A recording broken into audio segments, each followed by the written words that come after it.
Que demais! Existem duas versões, né? A versão oficial, a versão de marketing, de propaganda do movimento, porque todo movimento político, o movimento feminista é mais um movimento político, tem a sua versão da sua origem, né? A sua justificativa de existir. E todos esses movimentos, eles encontram uma mazela social ou um problema social, Lacombe, seja a pobreza, seja a exploração do proletariado, seja a opressão das mulheres, e com base em um problema ou uma mazela social, que às vezes é real, realmente existe, constroem a necessidade do movimento.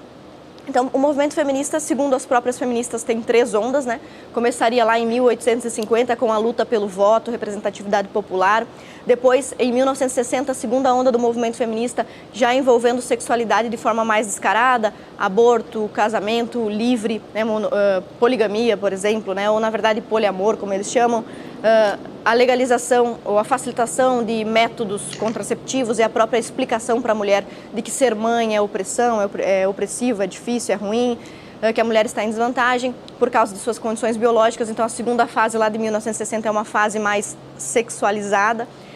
E a terceira onda, 1990 em diante, a gente tem o feminismo com ideologia de gênero, aí ligada aos movimentos como o movimento GLS, e as pautas que eu costumo chamar de pautas gaysistas, que não tem a ver com a opção sexual, mas com a política. Então, essa é a versão do movimento feminista, que ele surgiu com a finalidade de combater ou acabar com as desigualdades ou desvantagens que são impostas às mulheres. Mas no meu livro, esse que o senhor mostrou aí, o feminismo...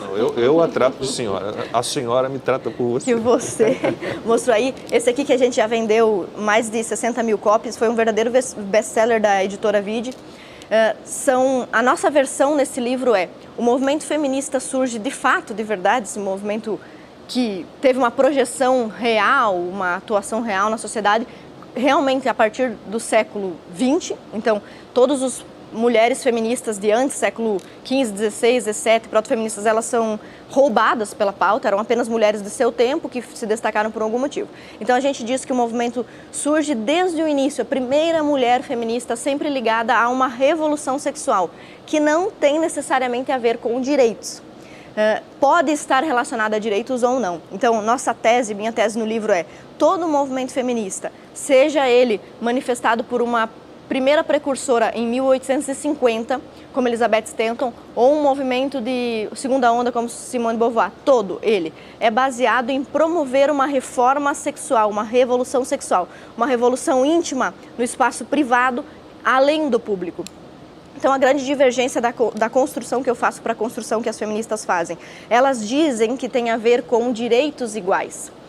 E eu digo que não, essa luta por direitos civis, jurídicos ou políticos é apenas uma ferramenta para o real objetivo, que é a revolução sexual, que é a transformação da relação entre homem e mulher, a confusão aí do que é o casamento, confusão do conceito de família, desestruturação e subversão do conceito do que é ser fêmea, mulher, né, e o que é ser macho, homem, a desconstrução dessas identidades, ou seja, uma verdadeira revolução na identidade e na forma de ver e fazer sexo.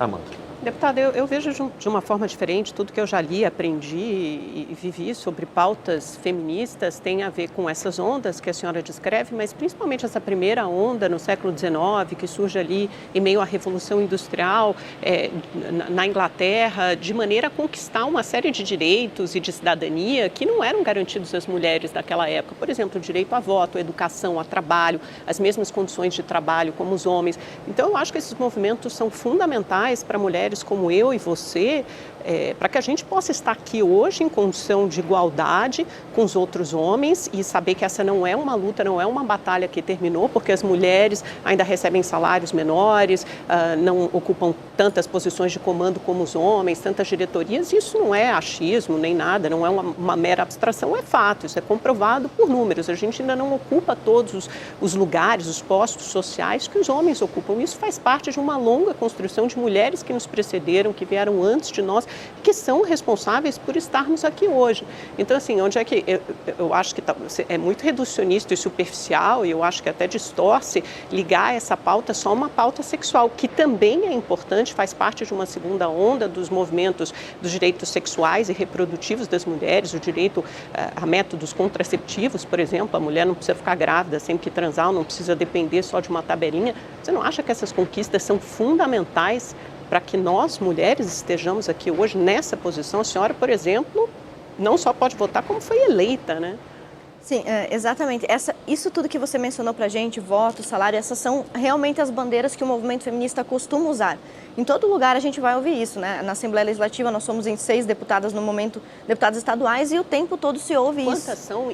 6. 6, mas de um universo de No quantos? total são 40 deputados e desses 46 são mulheres. Ou seja, pouco mais de 10%. As mulheres continuam em minoria na política, também nesse espaço, no ambiente político, né? É uma conquista que nós precisamos ainda lutar muito, né? Não, não, na verdade, assim, as mulheres são minoria, né, Lacombe? Também entre eletricistas, pescadores. Aliás, a profissão mais perigosa do mundo, segundo a ONU, num relato de 2011, numa pesquisa, é a de pesca em alto mar. É a profissão que mais mata. Bombeiros, todas as profissões difíceis ou humilhantes, eu não acho toda profissão indigna, mas aquelas que impingem maior sofrimento, maior afastamento de casa, maior risco de morte, as mulheres também são minoria.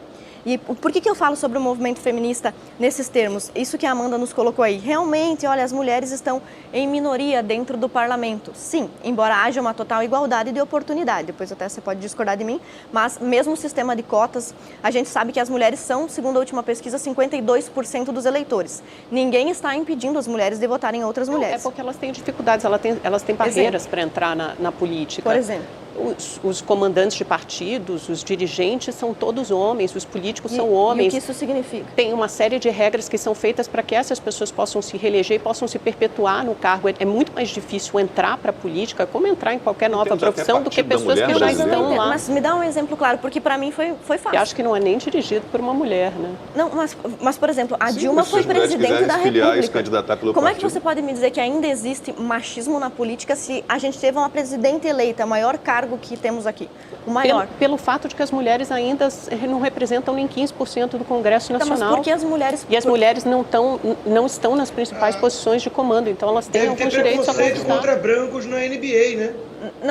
Veja, tem preconceito contra jogador branco de basquete nos Estados Unidos. Esse tipo, ou contra homens na carreira de nutricionista, esse tipo de inversão, gente, esse tipo de inversão realmente a questão é que você está tentando... não faz sentido. Tá boa.